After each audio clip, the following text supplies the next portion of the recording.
Hi, I'm Bob Weir with another interview of people in the news in North Texas. My guest today is Eric Greaser, the Chief of the Flower Mound Fire Department. Thanks for being here, Chief. Absolutely. Thanks for having me. Why don't we begin by you answering a few basic questions like how many firefighters do we have in the Flower Mound Fire Department? So we have 102 on operations. In addition, we have our admin staff that takes us all the way to 115 total force. So 115 includes our administrative staff as well.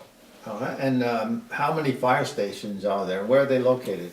So currently we have 6 fire stations, and we're planning the 7th, and hopefully we can talk about that.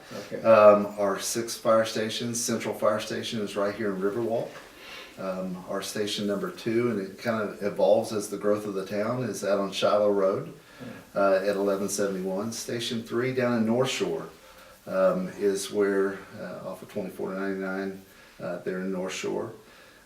Station 4 took it back to Bridlewood, is kind of the evolution. Yeah. Station 5 down on Spinks by the CAC, by the Activity Center. And the newest is Station 6 out in Canyon Falls on Stonecrest. And so that was the first that I was able to construct, and basically we built the Western Operations and Maintenance Facility for Public Works, and finished it out as a fire station temporary so that we could expedite our service delivery in Canyon Falls, which was extremely necessary as the school of Argyle Middle School went online, soon to be a high school. And the growth out west, we really needed that facility to bring that online as quick as possible, and that was that's how good. we went about that. You got them all. You didn't have any notes for this or anything, but you got all the. I have to ask you, how about station number 7 that's coming? I know a new one's coming, and there's a new ladder truck just approved by the Flower Mound Council. Extremely exciting for us. So on Skillern Road, almost down to Wichita Trail is where the new Station 7 will be located. The town has been in possession of that land for over 20 years. It's on the west side of Skillern Road and just north of the Cormdale Academy. And in fact, we joined their parking lot, but their parking lot is with this property. It's a small lot, and we've worked with our architectural firm. We have all the drawings done, P&Z approved, council approved. Now we're ready to award the construction bid, and we think we'll do that in January. Just as an aside, what does a Flower Mound ladder truck cost? Oh, onto our ladder truck. So our ladder truck, today's ladder trucks are highly specialized, large pieces of equipment, and the cost is skyrocketed on them. Our newest truck at Central Fire Station is a ladder truck platform of 95 foot in height, and it was about 1.3 million. This newest one that we were awarded this past Monday night is a tiller truck. It steers in the front and rear. It allows into some tighter streets, some of the tighter, more established or older developments along the north shore of the lake, as well as some of our newer developments that have some street restrictions and tighter spaces, and this truck will allow us to get into those spaces. The cost on that is $1.4 million on the newest apparatus they just awarded. But this is the most modern, up-to-date, with everything? Up to date. This is a 107 foot ladder. It is a straight ladder without the platform, and it will also be able to pump water with a tank. Let me get into, how about Flower Mound Citizens Fire Academy? I'm glad you asked about the Fire Academy. We love to have our citizens engaged with our organization. It allows us to not only teach them about the business and workings of the fire department, but in addition to that, it allows them to ask some great questions and learn more about us, to explore the organization at a pretty deep level, to participate even in a live burn. So we're able to take them to, most of the time we go to the airport and use their burn facility. And so they get to put the gear on, experience some live training evolutions with us. And so when they walk away from that, what we find is we've got an educated citizen in the business of the fire department. But in addition to that, we've got a friend for life. And that's what we find is that the alumni of these academies are really friends of the fire service. And that's the best part of it, is that not only are they educated in what we do, but we have a friend of the fire service, you know, a friend here in town when we see them at the store and out in the public and about. Tell us a little about the firefighters that were sent to California during the recent wildfires. Well, I'm so glad you asked about that. So, you know, we were called by the state and asked if we would participate in a condition called the Texas Interstate Fire Mutual Aid.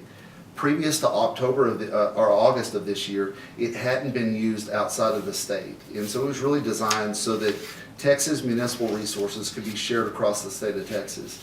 In this case, a legislative agreement called an Emergency Management Assistance Compact, an EMAC agreement, that allows governor to governor request. And so how this came about was the governor of California called Governor Abbott and request additional resources for this devastating wildfire for California, the deadliest on record, the most devastation. Over 13,000 structures were eliminated in 2 major fires, and the death toll, it continues to climb.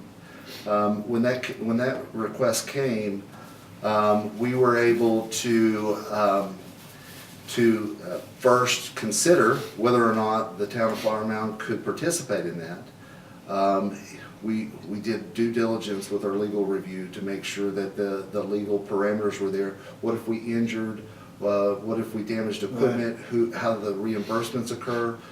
Our legal team was able to render a quick opinion for us based on all of the legislative things that are in place. Our council was our elected officials were extremely supportive. In fact, the following Monday night council, they ratified the decision for us to go. But we were able to go. We sent five members to California.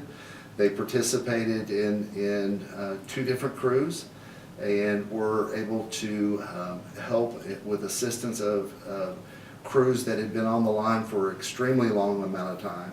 They were able to relieve those crews, they were able to put out hotspots, they were able to work with the citizens trying to re-enter those areas that were burned out. So Flower Mound sent 5 firefighters to California. Correct. And then they used the equipment that they have out there. We actually took one of our trucks. In fact, the engine that's assigned on Shiloh, we put a reserve engine in place, and we took our Wildland Urban Interface fire truck, which is really station number 2's engine, and so we put a reserve engine in its place, and we took the interface engine to California. Back in August, they decided to flatbed all the equipment. And there was a crew that went in August, not from us, but from North Texas. We didn't participate in August. When this call came in, we knew it was devastating. So it's an actual fire truck? Went from that's here. Right. We drove fire trucks out there this time. Wow, that's correct. That's amazing. I didn't realize Yes, that. All right, let me get on to something like, what are the challenges for fire departments regarding the growth in North Texas, the population and so forth? Excellent. For police and fire chiefs right now, this is one of the most challenging things that we face right now is both recruiting and retention of both police and firefighters.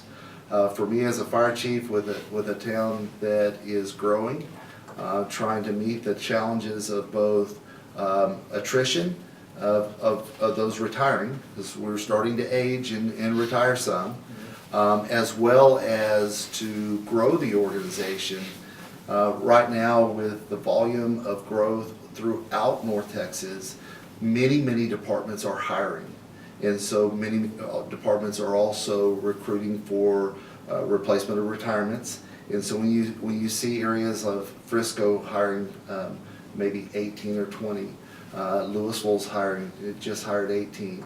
We'll need about 20 firefighters over the next year and a half for both expansion and replacement. Is it difficult to recruit firefighters? Well, so there's just so many jobs available, and the market is trying to pay more to lure additional to come to your town. And so recruiting and retention is really difficult. And so we continue to explore how to improve that every single day. Okay, before we wrap up, let me just quickly ask, what are some of those common causes of fires? Excellent. So, cooking fires are really the most common fire. But most recently, the Mound Fire Department has responded to several heating fires and fireplace fires. And what I would say to our citizens is that they should have their fireplaces inspected by a chimney sweep, have them inspected, cleaned, and if necessary, repaired. Good advice, good advice. All right, so I understand that the Mound Fire Department will be part of the lighting ceremony of the tree and the Mound Parade this coming Saturday. That's right. December 8th. So I'm getting the sign to wrap up, Chief, so I just want to say thank you for being here, and thank you for all the work that firefighters do. Merry Christmas. Thank to you, all of sir. Thank you for having me. Thank you, and thank you for watching.